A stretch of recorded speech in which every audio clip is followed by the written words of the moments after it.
Hello दोस्तों, एके TET गुरु learning classes में आपका स्वागत है। आज मैं आपके लिए लेकर आया हूँ बीपीएससी शिक्षक भर्ती 2 का प्रैक्टिस सेट। आइए शुरू करते हैं हिंदी के पैराग्राफ के साथ। तो हमारा पैराग्राफ है निर्देश 9 से 11। नीचे दिए गए गद्यांश को ध्यानपूर्वक पढ़ें और 4 विकल्पों में से प्रत्येक प्रश्न का सर्वोत्तम उत्तर चुनें। ठीक है। वह माह नवंबर की शुरुआत थी और टॉम कैनेडी भी अन्य अफसरों की तरह से शरदकालीन लंबे दौरे पर विविध पुलिस स्टेशनों के निरीक्षण हेतु भारत था। सर्दी के दिनों में कैंप का जीवन एक लंबे पिकनिक के समान हुआ करता था। भारत की कष्टदायक गर्मियों के बाद इन दिनों की ताजगी आनंदवर्धक होती थी, परंतु कर्तव्य की कभी अवहेलना नहीं होती थी, क्योंकि अपने अधीनस्थ पदाधिकारियों के कार्यों और गतिविधियों के निरीक्षण के अतिरिक्त सुपरिटेंडेंट से अपेक्षा की जाती थी कि वह पूरे जिले की स्थिति की वाकफियत हासिल करे, विशेषकर ग्रामीण क्षेत्रों में पनपने वाले क्राइम की।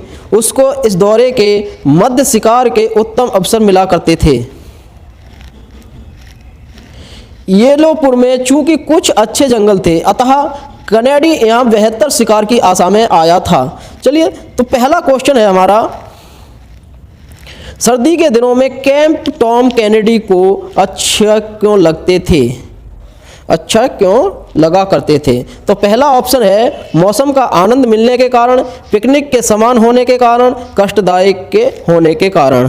तो देखते हैं, थोड़ा ऊपर जाते हैं। सर्दी के दिनों में कैंप का जीवन एक लंबे पिकनिक के समान हुआ करता था। भारत की कष्टदायक, तो किसके समान हुआ करता था? पिकनिक के समान। चलिए वहीं क्वेश्चन देखते हैं। ये भी कह रहा है सर्दी के दिनों में कैंप टॉनी को अच्छे क्यों लगा करते थे? तो क्यों लगा करते थे यहाँ पर दिया हुआ है पिकनिक के समान होने के कारण। तो 2 आंसर बिल्कुल सही है। चलिए अगला देखते हैं। अगला क्वेश्चन है, इस अनुच्छेद का कोई उपयुक्त शीर्षक। ऑप्शन 1 कर्तव्य, ऑप्शन 2 शरदकालीन दौर का मजा, तीसरा निरीक्षण का कार्य। उपयुक्त में से एक से अधिक, उपयुक्त में से कोई नहीं।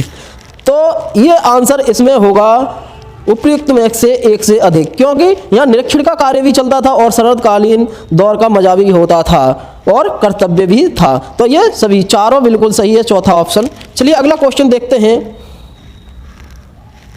इनमें से कौन सा हासिल शब्द का पर्यायवाची नहीं है? गंवाना, प्राप्त, लब्ध। उपयुक्त में से एक से अधिक और उपयुक्त में से कोई नहीं।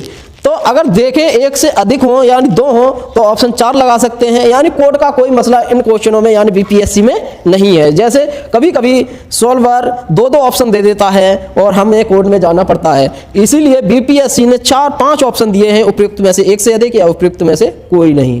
इसका मसला कोर्ट में नहीं जा सकता। चलिए इसमें देखते हैं, प्राप्त करना यानी हासिल करना और लब्ध यानी प्राप्त करना। तो ये तीनों हो जाएंगे एक समान पर्यायवाची। तो इसका सही आंसर होगा गंवाना। ये नहीं है क्योंकि यहाँ नहीं पूछा है, पर्यायवाची हासिल का नहीं है, तो गंवाना नहीं है। ये हासिल करना है, गंवाना मानी हमारे पास से जाना। ठीक है। चलिए अगला क्वेश्चन देखते हैं। मैं नीर भरी दुख की बदली, यह काव्य पंक्ति किनकी है? गजानन माधव मुक्तिबोध, सुमित्रानंदन पंत, महादेवी वर्मा। उपयुक्त में से एक से अधिक या उपयुक्त में से कोई नहीं। तो इसका आंसर होगा महादेवी वर्मा। ये छायावादी कवित्री थी, इनकी कविताएं रहस्यात्मक होती थी। और ये मैं नीर भरी दुख की बदली, यह काव्य पंक्ति किसकी है? महादेवी वर्मा की। तो हमारा सही आंसर 3। चलिए अगला क्वेश्चन देखते हैं। स्पर्शजन्य बीमारी के लिए इनमें से उपयुक्त शब्द कौन सा है? संक्रमित, संक्रमणीय, संक्रामक। उपयुक्त में से एक से अधिक, उपयुक्त में से कोई नहीं। अगर आपको उपयुक्त में से एक से अधिक लगता है तो हम ऑप्शन 4 लगाएंगे, अगर एक से अधिक है तो। अगर एक ही है तो हम ऑप्शन वही लगाएंगे। तो इसमें ऑप्शन 3 बिल्कुल सही है, संक्रामक स्पर्शजन्य बीमारी के लिए सही है, क्योंकि स्पर्श जो एक दूसरे से होता है वही संक्रामक कहलाता है। ठीक है। चलिए अगला क्वेश्चन देखते हैं। निम्नलिखित में से कौन सा शब्द तत्सम है? पंख, पत्थर प्रकट, उपयुक्त में से एक से अधिक, उपयुक्त में से कोई नहीं। तो पंख का देखें तो पक्ष होता है और पत्थर का देखें तो पाषाण होता है, ठीक है। और प्रकट ये हमारा तत्सम है, क्योंकि प्रगट जो होता है वो तद्भव होता है, प्रगट का प्रकट तत्सम होता है। तो हमारा आंसर बिल्कुल तीसरा सही है। चलिए अगला क्वेश्चन देखते हैं। निम्नलिखित वाक्यों में से मिश्र वाक्य ज्ञात कीजिए। मुकेश मेरे पास आते ही मैं कर्नाटक चला जाऊंगा, ठीक है। वाक्य में क्या है? मिश्र वाक्य। चलिए पहला ऑप्शन हो गया। दूसरा है जब मुकेश मेरे पास नहीं आएगा तब मैं कर्नाटक चला जाऊंगा, यदि मुकेश मेरे पास आता तो मैं कर्नाटक चला जाता। उपयुक्त में से एक से अधिक, उपयुक्त में से कोई नहीं। तो इसका सही आंसर है तीसरा वाला, यदि मुकेश मेरे पास आता तो मैं कर्नाटक चला जाता।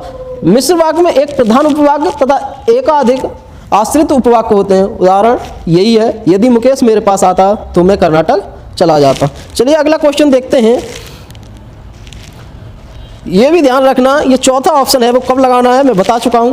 अगला क्वेश्चन है निम्नलिखित प्रश्न में दिए गए 4 विकल्पों में से उस विकल्प का चयन करें जो दिए गए मुहावरे के अर्थ को सर्वश्रेष्ठ रूप से व्यक्त करता है।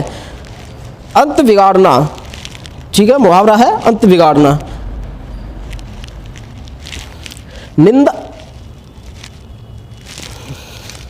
निंदा करना, कुछ भी ध्यान ना देना, परिणाम खराब करना, उपयुक्त में से एक से अधिक, उपयुक्त में से कोई नहीं। तो इसका सही आंसर होगा अंत बिगाड़ना का, वो होगा परिणाम खराब करना, यानी तीसरा। अच्छा भला होता लेकिन अच्छा भला व्यापार चल रहा था लेकिन रमेश की एक करतूत ने अंत बिगाड़ दिया, ठीक है। तो परिणाम खराब होना, परिणाम खराब हो जाए उसे क्या कहेंगे? अंत बुरा होना, अंत का बिगड़ना। चलिए अगला क्वेश्चन देखते हैं। वह रोज देर से उठता है, इस वाक्य में किस काल का उदाहरण है? तात्कालिक वर्तमान, संदिग्ध वर्तमान, सामान्य वर्तमान, उपयुक्त में से एक से अधिक या उपयुक्त में से कोई नहीं। तो इसका सही आंसर होगा जिन वाक्य के अंत में ता है, ती है, ते है, ये शब्द आते हैं तो वे सामान्य वर्तमान के उदाहरण हैं। जैसे वह रोज देर से उठता है, तो ये क्या हो गया? सामान्य वर्तमान। तो इसमें क्या है? वह रोज देर से उठता है। तो ता है, तहाँ जहाँ आ जाए वो सामान्य होता है। तो हमारा थर्ड आंसर बिल्कुल सही है। चलिए अगला क्वेश्चन देखते हैं।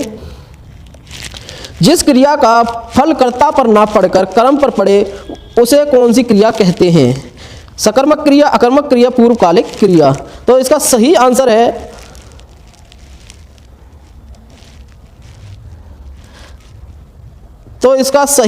है सकर्मक क्रिया। जिसका फल कर्म पर पड़ता हो और कर्ता पर ना पड़ता हो उस क्रिया को सकर्मक क्रिया कहेंगे, ठीक है। अकर्मक जिसमें कर्म का प्रधान ना हो। अगला है अलंकार के संदर्भ में इनमें से कौन सा कथन सही है? चलिए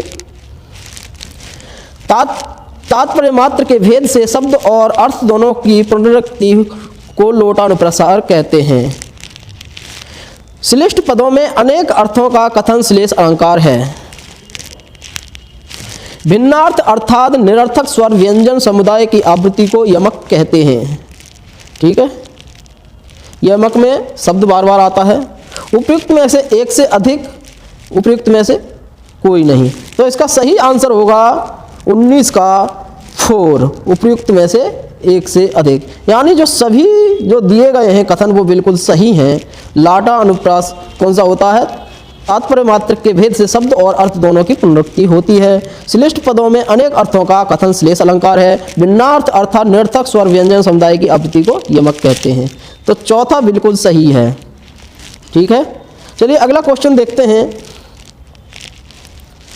इनमें से स्त्रीलिंग शब्द कौन सा है? संस्मरण, वांग्मय, व्याख्या, उपयुक्त में से एक से अधिक, उपयुक्त में से कोई नहीं। तो इसका सही आंसर है तीसरा, व्याख्या। व्याख्या हो रही है, ठीक है, व्याख्या कर रहे हैं। तो ये स्त्रीलिंग जो हमें प्रतीत होता है, हमें खुद से ही महसूस होता है, वही स्त्रीलिंग होता है। चलिए अगला क्वेश्चन देखते हैं। गाड़ी वाला शब्द में कौन सा प्रत्यय है? डी वाला, गाड़ी वाला। तो गाड़ी वाला में कौन सा प्रत्यय है? तीसरा वाला।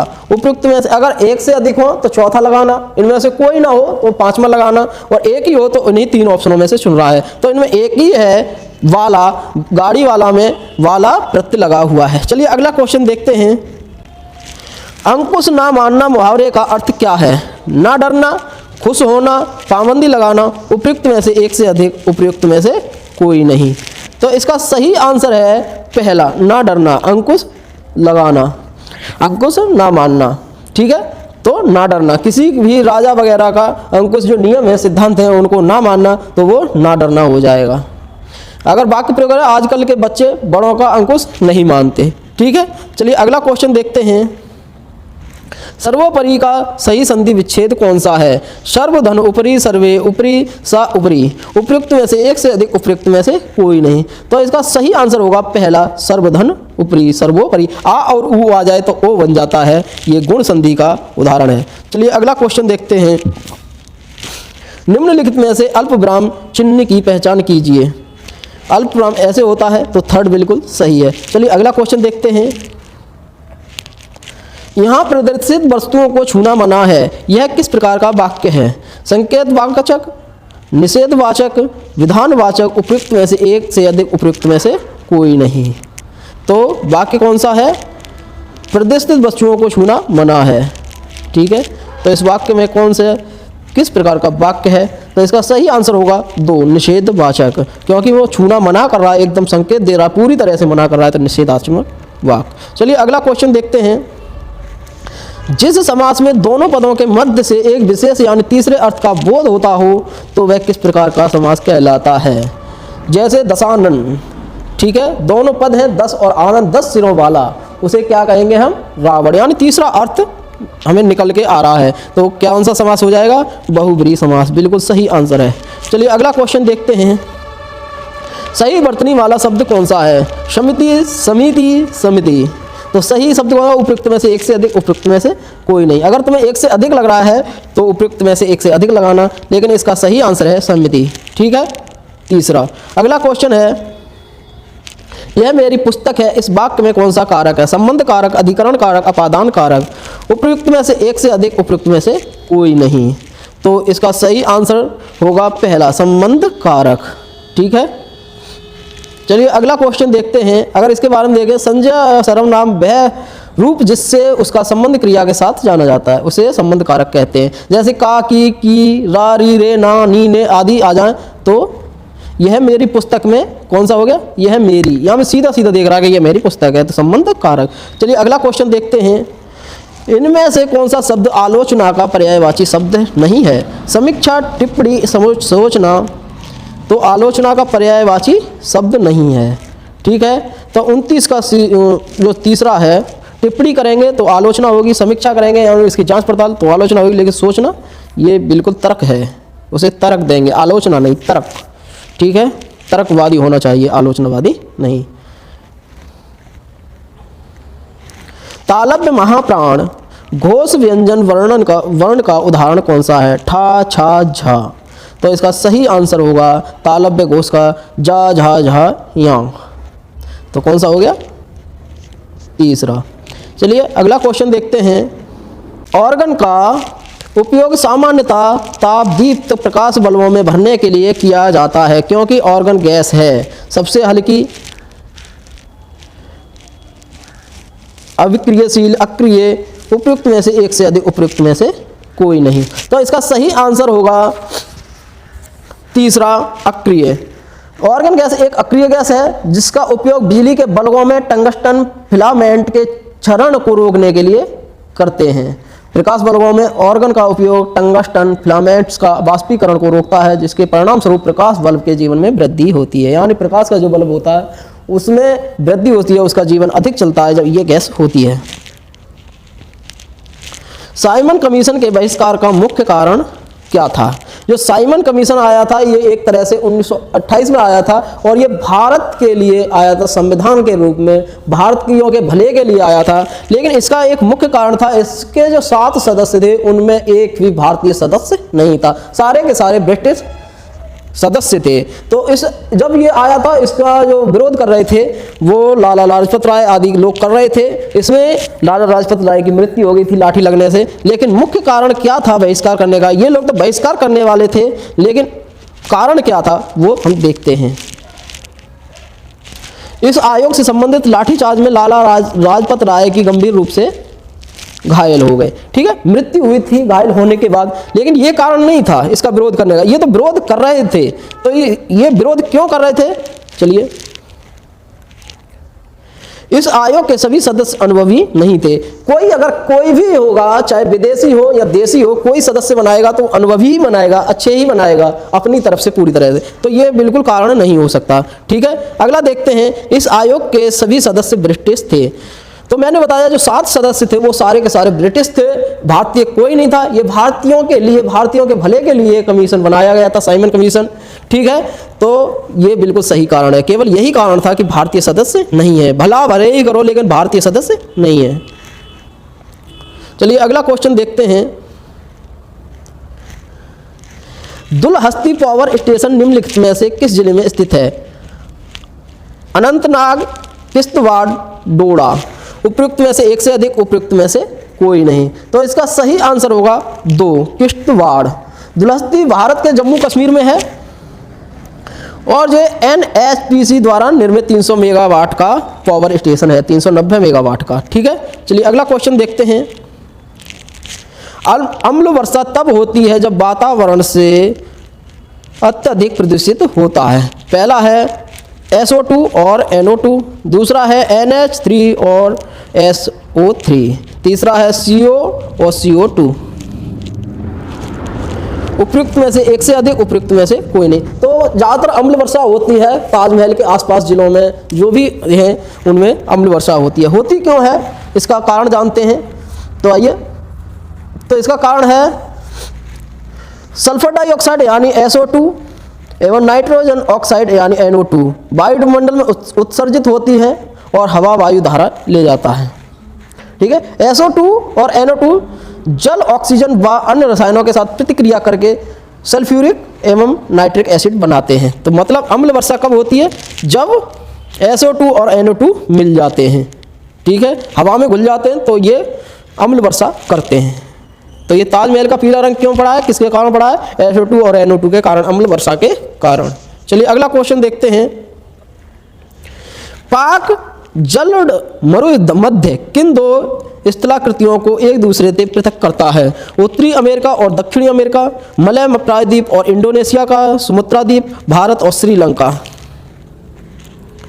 उपयुक्त में से एक से अधिक, उपयुक्त में से कोई नहीं। तो यहाँ हमें शंका होती है कि ये पाक के नाम से है तो पाकिस्तान के आसपास होगी, लेकिन नहीं, ये भारत और श्रीलंका के मध्य है। इसका आंसर 3 बिल्कुल सही होगा।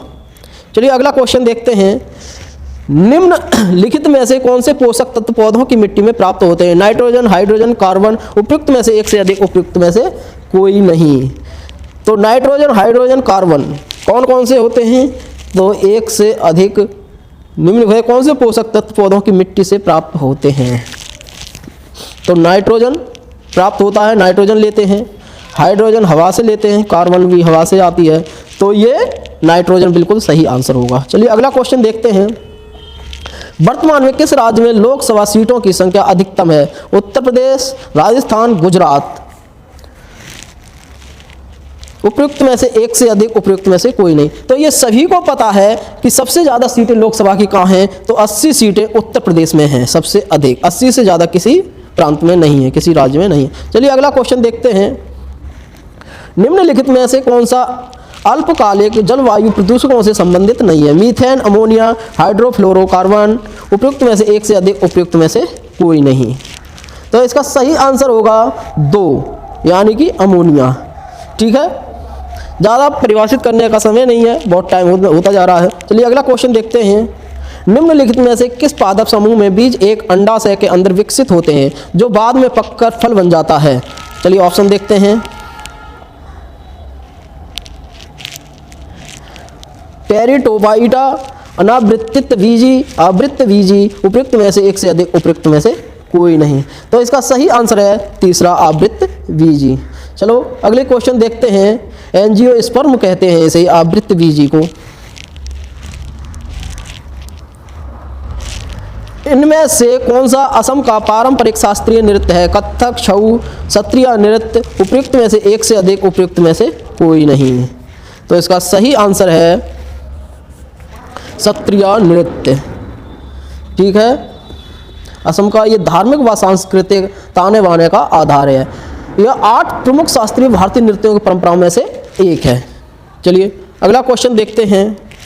धन विधेयक प्रस्तावित किया जा सकता है केवल लोकसभा में, केवल राज्यसभा में, संसद के किसी भी सदन द्वारा, उपयुक्त में से एक से अधिक, उपयुक्त में से कोई नहीं। तो इसका सही आंसर होगा धन विधेयक अनुच्छेद 110 का है। केवल लोकसभा यानी भारत के संसद के सीधे निर्वाचित लोगों का सदन, यानी जो लोग जिसे निर्वाचित करते हैं, यानी प्रत्यक्ष रूप से जो चुनाव होता है वो ही इसे पारित कर सकते हैं। राष्ट्रपति की पूर्व, यानी राष्ट्रपति से पूर्व अनुमति ली जाती है, उसके बाद ये पेश किया जाता है कहाँ पर, लोकसभा में। फिर वही लोग यानी सांसद लोग, जो लोकसभा के सांसद हैं, वो पारित करते हैं। चलिए अगला क्वेश्चन है, फॉर्मेल्डिहाइड का प्रयोग निम्नलिखित में से किस में किया जाता है? इत्र, अग्निशामक, रेफ्रिजरेटर यानी फ्रीजर। उपयुक्त में से एक से अधिक, उपयुक्त में से कोई नहीं।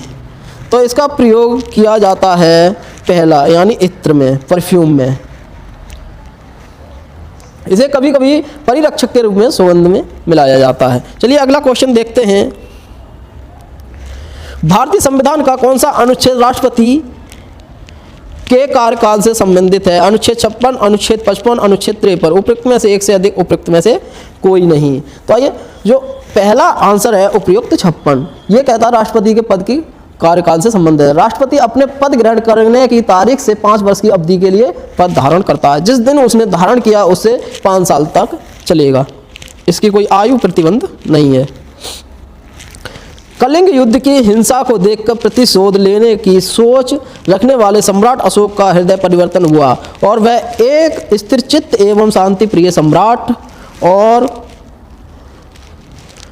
किसके अनुयायी बन गए? ठीक है, बौद्ध धर्म के, वेदांत हिंदू धर्म के। तो हिंदू धर्म के थे, ये बौद्ध धर्म ही बन गए। तो पहला आंसर बिल्कुल सही है। निम्नलिखित नदियों में से कौन सी अध्यारोपित अफवाह प्रणाली का एक अच्छा उदाहरण है? ठीक है, चलिए ऑप्शन देखते हैं। गोमती नदी, ब्रह्मपुत्र नदी, सुवर्ण रेखा। उपयुक्त में से एक से अधिक, उपयुक्त में से कोई नहीं। तो इसका सही आंसर है तीसरा, सुवर्ण रेखा। जब एक नरम चट्टान के ऊपर से बहने वाली नदी कठोर बेसल चट्टानों तक पहुंचती है, लेकिन जब वह प्रारंभिक ढलान का अनुसरण करना जारी रखती है तो ऐसा लगता है कि इसका कठोर चट्टान के स्तर से कोई संबंध नहीं है। इस प्रकार की जल निकासी को अध्यारोपित अफवाह प्रणाली कहा जाता है। दामोदर, सुवर्णा, चंबल, बनास एवं रीवा के पठार पर बहने वाली नदियाँ अध्यारोपित जल निकासी के कुछ उदाहरण हैं। तो दामोदर, सुवर्णा, चंबल, बनास और रीवा, ये किसके उदाहरण हैं? अध्यारोपित जल निकासी के कुछ अच्छे उदाहरण हैं। ठीक है, चलिए अगला क्वेश्चन देखते हैं। तो इसका सही आंसर कौन सा हो गया? तीसरा। कैपिटल एंड ग्रोथ नामक पुस्तक किसने लिखी? A.R. Rodan, Adam Smith, John Hicks. उपयुक्त में से एक से अधिक, उपयुक्त में से कोई नहीं। तो इसका सही आंसर होगा तीसरा। इनका पूरा नाम है सन जॉन रिचर्ड हिक्स। ठीक है, तो ये पुस्तक किसने लिखी? Answer third. चलिए अगला क्वेश्चन देखते हैं। आतिशबाजी में अलग अलग रंग धात्विक लवणों से निकलते हैं। निम्नलिखित में से कौन सा धात्विक लवण आतिशबाजी में हरे रंग की उत्पत्ति के लिए जिम्मेदार है? बेरियम, सोडियम, सोना। उपयुक्त में से एक से अधिक, उपयुक्त में से कोई नहीं। तो हरे रंग के लिए कौन जिम्मेदार है, इसका देखते हैं।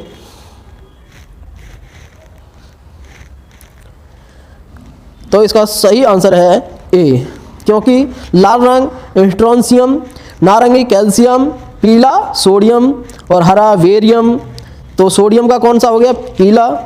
ठीक है, और नीला का हो गया तांबा।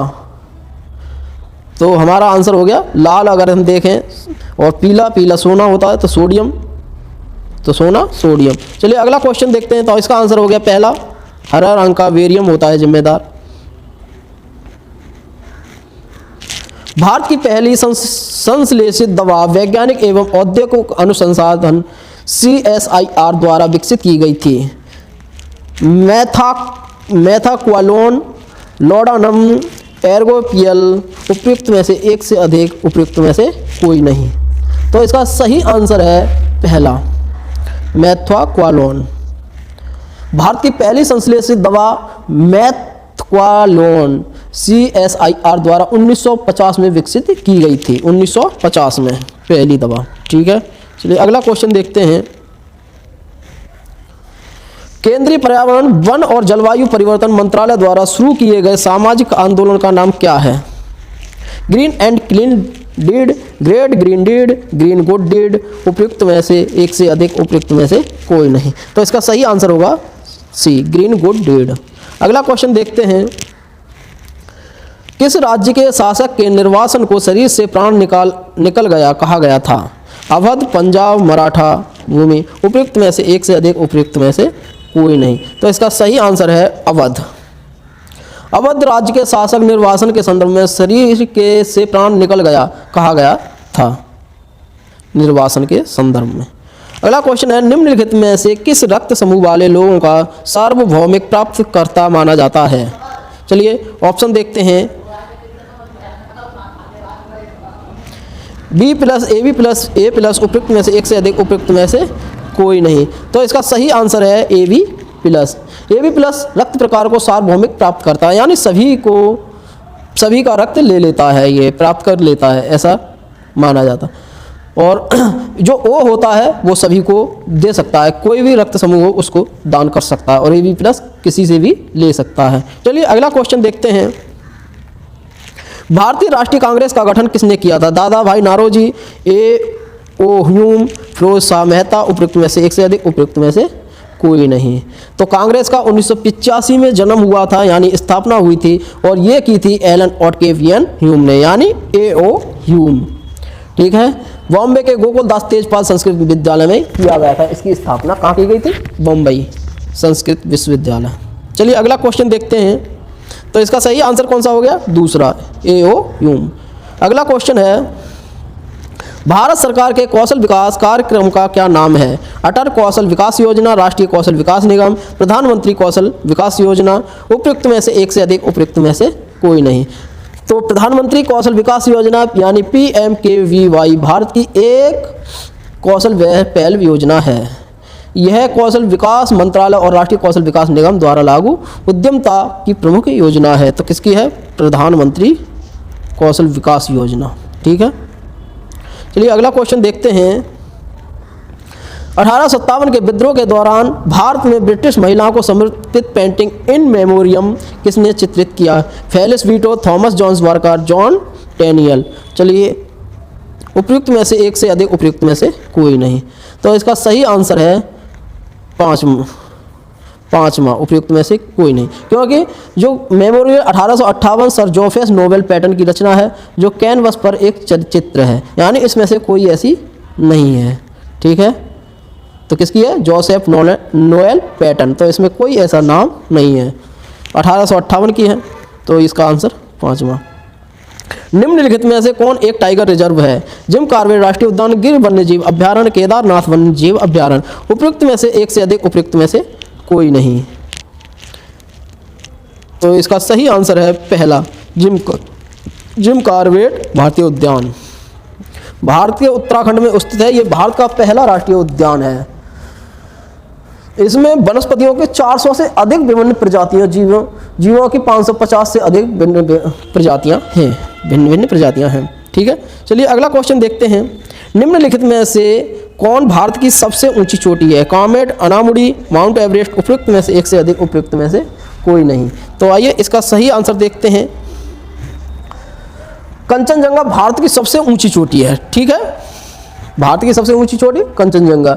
यह चोटी 8598 मीटर की ऊंचाई के साथ विश्व की तीसरी सबसे ऊंची चोटी है। कौन सी? कंचनजंगा। तो कंचनजंगा का इसमें नाम नहीं है, तो इसका आंसर पाँचवा। चलिए अगला क्वेश्चन देखते हैं। कांग्रेस के किस अधिवेशन में स्वराज की प्राप्ति का आह्वान किया गया? 1904, 1902, 1909। उपयुक्त में से एक से अधिक, उपयुक्त में से कोई नहीं। तो इसका सही आंसर है 1906। कांग्रेस के किस अधिवेशन में स्वराज की प्राप्ति का आह्वान किया गया था? तो 1906 में किया गया था, तभी मुस्लिम लीग पार्टी बनी थी, स्वराज की मांग की गई थी। तो इसमें से कोई सा नहीं है, ये बिल्कुल गलत है। तो आइए, ये दादा भाई नारोजी की अध्यक्षता में हुई थी, ये कलकत्ता में अधिवेशन हुआ था। तो इनमें से कोई नहीं, तो उपयुक्त में से कोई नहीं। तो इसका पांचवा आंसर बिल्कुल सही है। ठीक है। अगला क्वेश्चन देखते हैं। भारतीय संविधान में स्वतंत्रता, समानता और बंधुत्व की अवधारणाओं को किस देश से अपनाया गया है? Britain, France, USSR. उपयुक्त में से एक से अधिक, उपयुक्त में से कोई नहीं। तो इसका सही आंसर है फ्रांस। चलिए अगला क्वेश्चन देखते हैं। थुम्बा को रॉकेट प्रक्षेपण के लिए आदर्श स्थल के रूप में किसकी उपस्थिति के कारण चुना गया? Geomagnetic jets, equatorial electrode jets, magna jet. उपयुक्त में से कोई नहीं, उपयुक्त में से एक से अधिक। तो इसका सही आंसर है पहला जियोमैग्नेटिक जेट।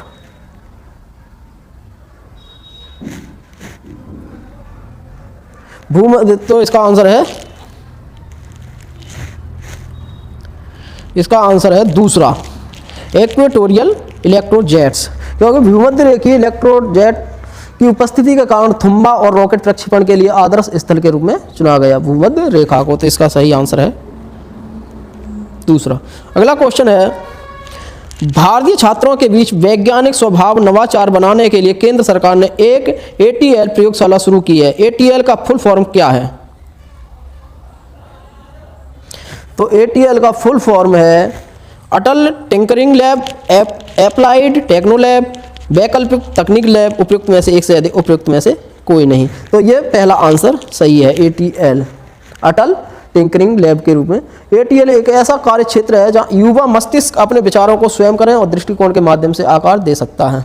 अगला क्वेश्चन देखते हैं। इसका आंसर पहला हो गया। चिश्ती सिलसिला के सबसे महत्वपूर्ण शिक्षकों में से एक है। शेख मोइनुद्दीन चिश्ती दरगाह किस में स्थित है? दिल्ली, फतेहपुर सीकरी, अजमेर। उपयुक्त में से एक से अधिक, उपयुक्त में से कोई नहीं। तो इसका सही आंसर है अजमेर। शेख मोइनुद्दीन चिश्ती दरगाह कहाँ पर है? अजमेर में। चलिए आज के लिए इतना ही। सब्सक्राइब करें, लाइक करें, शेयर करें। धन्यवाद। आपका दिन शुभ हो।